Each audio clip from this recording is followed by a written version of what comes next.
Secretary Clinton, would you sign this for me? Sure. What's your name? If you can make it out to Christopher Stevens. I think you knew him. Yeah, I'm not going to make it out to Chris Stevens. What difference does it make? Here it goes. Here. Yep, she's going to sign her name. She's going to thank What you. difference does it make if you can make it out to Chris Stevens? Thank you, sir. There you go. It's kind of odd that you have I think it would more be security great if you than Chris read it. Stevens had in Benghazi. What do we have here? Have a good night. An entourage of Have a good night, sir. Good how much? Oh, I'm having a great night. When one writes a book and goes on a national tour, or even lands at the local bookstore to talk about the tome and scrub up sales, it's in the back of one's mind you will encounter some interesting people. Ask Hillary Clinton, who recently was faced with a conservative pundit who wanted a copy of her book signed to U.S. Ambassador Christopher Stevens, who died in the infamous terrorist attack on Benghazi, an event that has followed Mrs. Clinton since her days as Secretary of State. Welcome in the publisher of DailySurge.com and author of the New York Times bestseller Obama's Zombies, How the Liberal Machine Brainwashed My Generation. Jason Mattera joins us today. Jason, thanks for being with us. Thanks, I appreciate it being on. Jason, don't you know you're not supposed to do those things? It's very rude. I know, very rude to confront 2016 presidential candidate on, well, her past performance as Secretary of State. Listen, I wish the press in D.C. were more adversarial. Hillary Clinton shouldn't be even mentioned in the same sentence as presidential candidate because of her performance as Secretary of State, and in Benghazi in particular. Okay, but let's take adversarial down here for a moment, because what you did was just that, and a lot of reporters have done this over the years. Certainly not many do it anymore, it seems. But when you become adversarial, you don't get answers. Usually all you get are stares, and sometimes you get a strong arm from security. How does that then make a point and answer the question?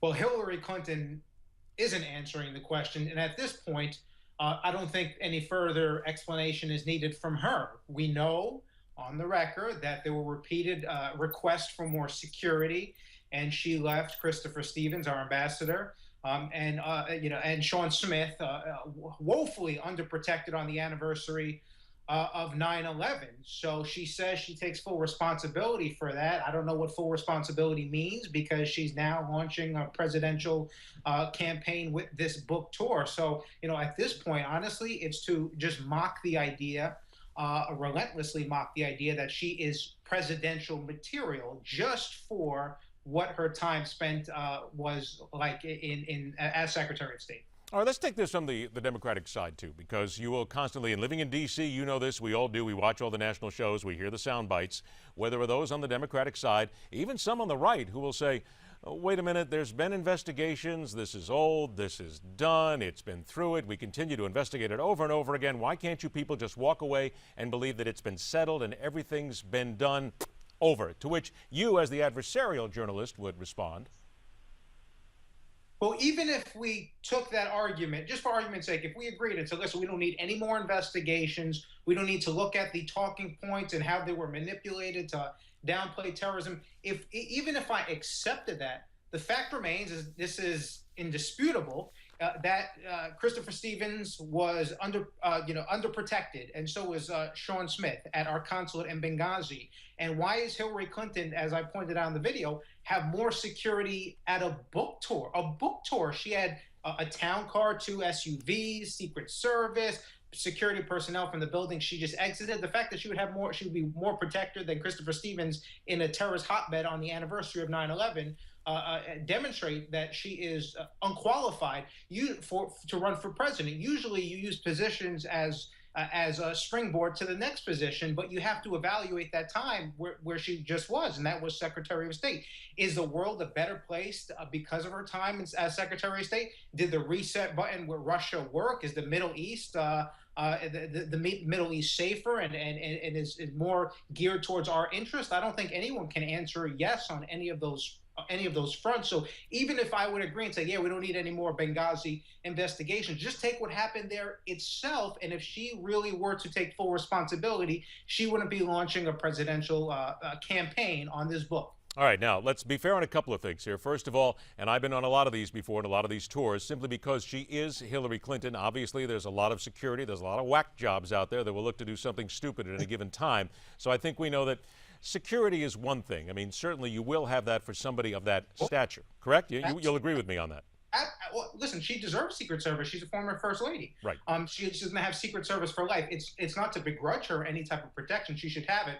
But there's something strange that when she would have more protection than Christopher Stevens had in Benghazi. I mean, that just is a strange comparison, and I think proves the point that again, our guys were woefully unprotected. Nobody disputes this fact, but no one's taking responsibility either. Or she says she takes responsibility, but it's meaningless because she's using her time there to run for president. All right, a couple of minutes we got left then. As a conservative pundit, one who asks questions, let me ask you directly then.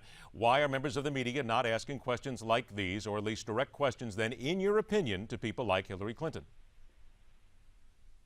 Because they don't view their jobs in terms of holding politicians accountable. I mean, not only does the DC media lean to the left, again, it's really indisputable, but they value accessibility, exclusivity. And as you pointed to earlier, they know if they would be tough with questions or even straightforward, their chances of getting an exclusive interview go down significantly. I know I'm not going to get an exclusive interview with Hillary Clinton, so I can go with. No, I think you kind of torched that one pretty good at this point. I'm pretty sure. I write that off the bucket list there, and I think that's I think that in DC, it's so incestuous with the political class, and I don't really care about being part of the political class or being invited to the right parties or cocktails and all that. So I'll go ahead and get access my way.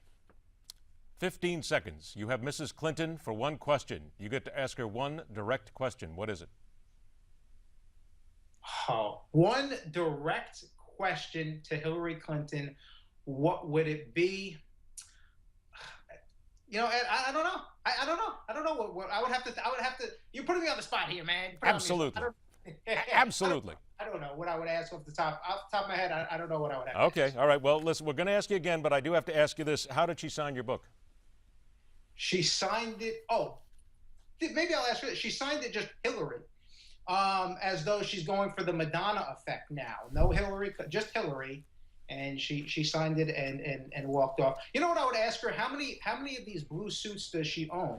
Does she have like 75 of them? Every interview. That's my question. How many blue suits do you own? Do you wash the same one every single day? Fair or question. Do you have like 125 in your closet? All right, Jason. We're all out of time. Listen, we're going to have you back on again and do this again. Thanks for joining us, Jason. Thanks, I appreciate it. All right, take care. It is dailysurge.com is the website. We'll talk about this and a whole lot more because here on MidPoint every single day, no matter what side it comes from, we question everything.